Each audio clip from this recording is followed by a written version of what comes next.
আসসালামু আলাইকুম সবাইকে, কেমন আছেন সবাই? আশা করি সবাই ভালো আছেন।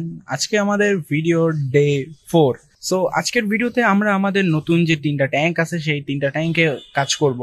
সো 3টা ট্যাঙ্কের মধ্যে এই কয়টা হচ্ছে আমি আরেক জায়গা থেকে কিনছি, যে জায়গার ভিডিওর লিঙ্কটা আমি কমেন্টে দিয়ে দিব বা ডিসক্রিপশনে দিব। অ্যান্ড আমার এখানে কি কি মাছ আছে সেই মাছের দাম সম্পর্কে জানতে চাইলে দয়া করে ডিসক্রিপশন বক্সটা চেক করবেন, তাহলে আমার কাছে যত পদের মাছ আছে এবং মাছের দাম সহ আপনারা জানতে পারবেন। সো আমাদের প্রথমত ওই জায়গাটা ঠিক করা লাগবে, কারণ ওইখানে যে এয়ার পাম্পটা আছে সেটা হচ্ছে ঝুলা আছে। সো ওইটাকে ঠিক না করলে খারাপ দেখা যাচ্ছে। এন্ড এইখানে আমি আরেকটা সমস্যা ফেস করতেছি, সেই সমস্যাটা হচ্ছে পাইপটা না বেঁকা হয়ে আসতেছে, মানে পাইপটা সোজা থাকতেছে না। এইটাকে আজকে একটু ঠিক করতে হবে। যদি আমি চাপ দিয়ে বন্ধ করবে, না ভালোই কাজ করতেছে কিন্তু খারাপ কাজ করতেছে না। যদি আমি দেখেন চাপ দেই, দেখেন ছেড়ে দিলে দেখছেন কত জোরে কাজ করতেছে, তাও এটাতে আহামরি সমস্যা হচ্ছে না, কিন্তু মোটরের ফুল পটেনশিয়ালটা পাচ্ছে কিনা এটা হচ্ছে কথা। তবে এই মোটরটা একটু উল্টা, দেখেন এই মোটরটার ঝুলানোর এই জায়গাটা হচ্ছে এইখানে এবং এটার যে পাইপ দুইটা আছে এটা নিচে, কিন্তু এইটার পুরাটাই ব্যাপারটা উল্টা। এটা থাকার কথা হচ্ছে এইভাবে, মানে উল্টা থাকার কথা, এইভাবে থাকার কথা ছিল, কিন্তু এটা পুরা উল্টা হয়ে আছে, মানে এটার এইখানে নাই। তো সমস্যাটা হচ্ছে এই জায়গাটায়। যাই হোক, এখন আমাদের এইটা এখানে ফিক্সড করতে হবে। সো আমাদের ট্যাঙ্কের এটা কিন্তু আমি অনেক দিন আগেই রেখে দিছি, দেখতে পাচ্ছেন এটা অনেক দিন আগে রাখা হয়েছে পানিগুলা, এবং পানিগুলো অনেক দিন আগের পুরানো। আমাদের আরেকটা হয়তো মোটর কেনা লাগতে পারে, ঠিক আছে? আমি এখনো শিওর না, আমার কাছে একটা আছে অলরেডি মোটর। সো সেইটা মিলায়া দেখি এইটাতে একটা কানেক্ট করা যায় কিনা। সো ওইখানে আমরা এতটুকু সাইজের একটা লোহা ব্যবহার করব, যে লোহাগুলো আপনারা কেজি হিসেবে বা গ্রাম হিসেবে কিনতে পারেন। আপনারা 50 গ্রাম 100 গ্রাম কিনতে পারেন এইভাবে, এই যে এই সাইজের লোহা। এন্ড আমি এখানে প্লাসটা ইউজ করবো এইভাবে ধরার জন্য, কারণ ওইখানে দাঁড়ানোর মতো ভালো কোনো প্লেস নাই।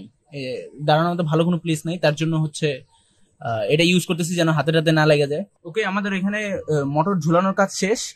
সো এখন আমি ব্যবহার করবো হচ্ছে এটা দিয়ে হচ্ছে মূলত পাইপের যে ভাঁজটা আছে এই ভাঁজ দুইটা ঠিক করবো। এগুলা পুরো এক ইয়ারটা পাবেন হচ্ছে 120 থেকে 30 40 50 টাকা এরকম দাম নেয়।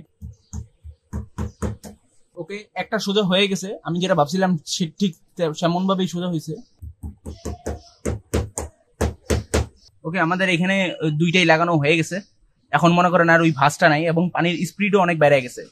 আমি যদি আজকের ওয়েদারের কথা বলি, তাহলে ওয়েদারটা কিন্তু খুবই জোস। এখন কিন্তু 12টা 1টা বাজে আর অবস্থা কিন্তু খুবই খারাপ, যে কারণে আমাদের বারান্দার যে লাইটটা আছে সেই লাইটটাও জ্বালায় দেওয়া লাগছে। অ্যান্ড এইখানে আমাদের যে ব্ল্যাক মলির সাথে ব্লু মস্কো বা ব্লু কই আছে সেটাকে আমরা এখন সরাবো মূলত আমরা এইখান থেকে এটাকে এই ট্যাঙ্কে আনবো। সো এই ট্যাঙ্কে 40 লিটার পানি আছে বড়টাতে। আপনারা এই সাইজ এবং এরকম সাইজ যেটার মধ্যে 25 থেকে 30 লিটার পানি রাখা যায়, এই সাইজ গুলোও পেয়ে যাবেন আমার ভিডিওর কমেন্টে বা ডিসক্রিপশন বক্সে। তো চলেন আমরা এগুলো কালেক্ট করা শুরু করে দিই। তো এই ক্ষেত্রে আমরা এই বাটির মধ্যে এই ট্যাঙ্কেরই পানি, এই যে এই ট্যাঙ্কেরই পানি হচ্ছে নিয়ে নিব। ওকে, এখানে পানির সাথে অনেকগুলো মাছ উঠে গেছে, যাক ভালো হয়েছে। সো এখানে যা বুঝলাম, এখানে ব্লু কই বা ব্লু মস্কো গাপ্পি 17টা আছে। সো এই 17টাকে আমরা ট্রান্সফার করে দেবো ওই ট্যাঙ্কে। এখানে আমাদের রাখা তো শেষ, কিন্তু সব থেকে বড় সমস্যা হচ্ছে এরা লাফালাফি করে, ঠিক আছে? আমি চাই না লাফ দিয়ে বাইরে হয়ে যাক। তো এটার মধ্যে আমি একটা ঢাকনা দিয়ে দেবো উপরে। ওকে, আমরা এটার ভিতরে রেখে দিছি আমাদের ব্লু কই। তো এটা ঢাকার কারণ হচ্ছে এটা লাফালাফি করে, তাই হচ্ছে এটাকে ঢেকে রাখলাম। আমি চাই না ল্যাপটপ দিয়ে বাইরে পড়ে যাক, এগুলোর দাম অনেক। তো এখন আমাদের কাজ হচ্ছে এই আরটিপির। তো এখন আমরা আরটিপি গুলোকে ধইরা এইটার ভিতরে রাখবো। ওকে, আমাদের এখানে বাটি রেডি করা হয়ে গেছে, এখন আমরা আরটিপি গুলোকে ধরে ফেলবো। তো এখানে দেখতে পারতেছেন আমাদের সবগুলো আরটিপি। এদেরকে দেখতে কিন্তু খুবই সুন্দর লাগে ভাই। যাই হোক, এদেরকে সংরক্ষণ করা শেষ। তো এখানে দেখতে পারতেছেন আমাদের আরটিপি গুলো কালেক্ট করা শেষ। এখন হচ্ছে আমরা আমাদের ওইখানে যে বাক্সটা আছে এই বাক্সর ভিতরে রেখে দিব।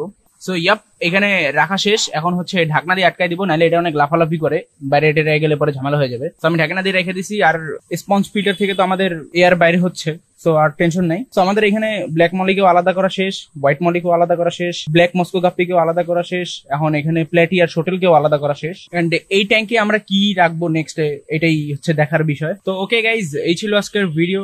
যদি আপনাদের ভিডিওটা ভালো লাগে, ভিডিওটা লাইক করে চ্যানেলটাকে সাবস্ক্রাইব করে দেন। এন্ড আমি কিভাবে করতেছি সেগুলো আপনারাও করতে পারবেন। ভিডিও দেখা মন খারাপ করার কিছু নাই, হতাশ হওয়ার কিছু নাই। হয়তো আপনি পারেন নাই, আবার পারবেন, চেষ্টা করলে অবশ্যই পারবেন। আসসালামু আলাইকুম।